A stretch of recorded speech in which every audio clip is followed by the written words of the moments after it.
Bonjour et bienvenue. Nous allons continuer notre série de formations sur le langage de programmation Java. Dans nos précédentes vidéos, lorsqu'on mettait en place notre environnement de développement, on vous avait parlé de JDK, JRE et JVM. Et dans cette vidéo, nous allons vous expliquer chacune de ces notions.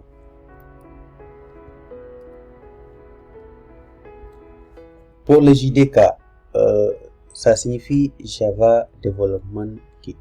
Donc le JDK est un environnement de développement logiciel qui est utilisé pour créer des programmes en Java. Donc les développeurs Java peuvent l'utiliser sur Windows, Mac OS, Linux, etc.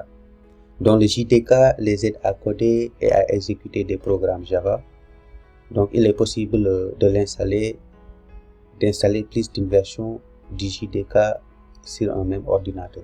Donc on a montré cet exemple-là lorsqu'on mettait en place l'environnement de développement sur la plateforme Mac OS. Donc parmi ces caractéristiques, le JDK contient les outils nécessaires pour écrire des programmes Java. Donc il inclut également le JRE pour Java Runtime Environment. Il contient des outils de développement tels que le compilateur, le debugger pour générer la documentation, etc. Donc il peut être installé sur les systèmes d'exploitation Windows, Linux et macOS et pas mal d'autres. Donc pour le JRE, ça signifie Java Runtime Environment.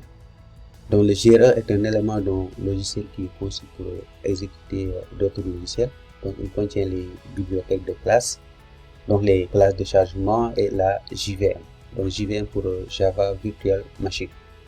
Donc en termes beaucoup plus simples, si vous voulez exécuter des programmes Java, donc vous avez besoin de JRE. Donc si vous n'êtes pas programmeur et vous n'avez pas besoin, de JDK. Donc si vous avez un programme à tourner uniquement, uniquement vous pouvez installer le JRE. Par contre, si vous installez le JRE et que vous souhaitez par la suite exécuter ou bien faire des programmes en Java, vous aurez des soucis parce que vous n'aurez pas des outils disponibles tels que le compilateur, le debugger, ainsi de suite. Et sans ces outils-là, les fichiers ne pourront pas être compilés en bytecode. Et ce sont ces bytecodes qui sont utilisés par la JRE lors de l'exécution. Donc là, on va parler de JVM. Donc JVM pour Java Virtual Machine. Donc la JVM est un moteur qui fournit un environnement d'exécution pour piloter le code ou les applications Java. Donc elle convertit le bytecode Java en langage machine. Donc le bytecode c'est le fichier .class qui est obtenu après compilation de notre code source Java. Donc la JVM fait partie de l'environnement d'exécution Java pour Java Runtime Environment dont on a parlé tout à l'heure. Donc elle ne peut pas être téléchargée et installée séparément. Donc pour installer la JVM, vous devez installer le JRE. Donc si vous installez le JRE, vous avez la JVM. Si vous installez le JDK, vous aurez la JVM, vu que le JRE est inclus dans le JDK.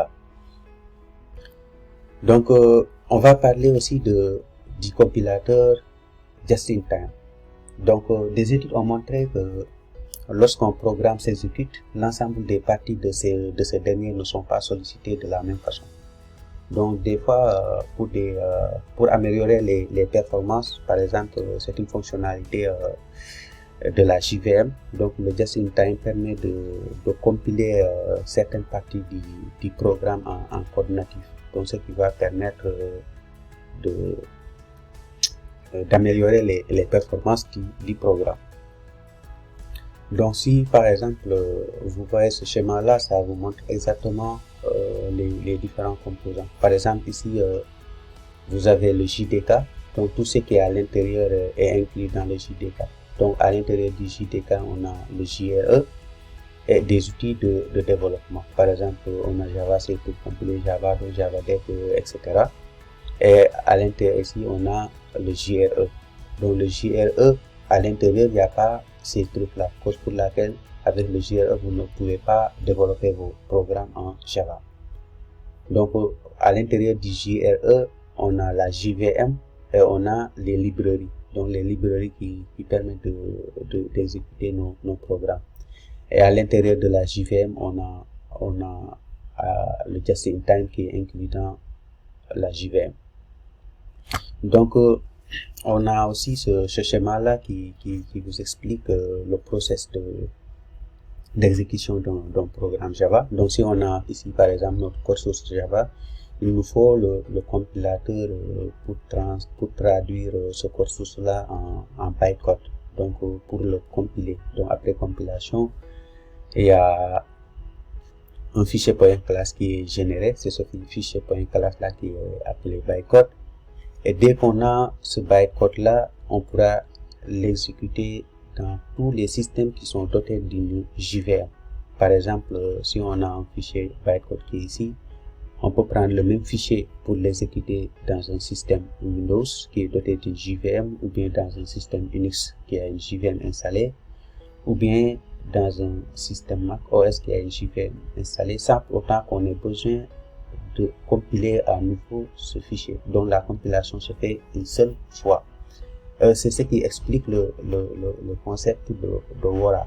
Donc ça signifie write once and run anywhere. Donc cela veut dire que on l'écrit une seule fois et on l'exécute n'importe où.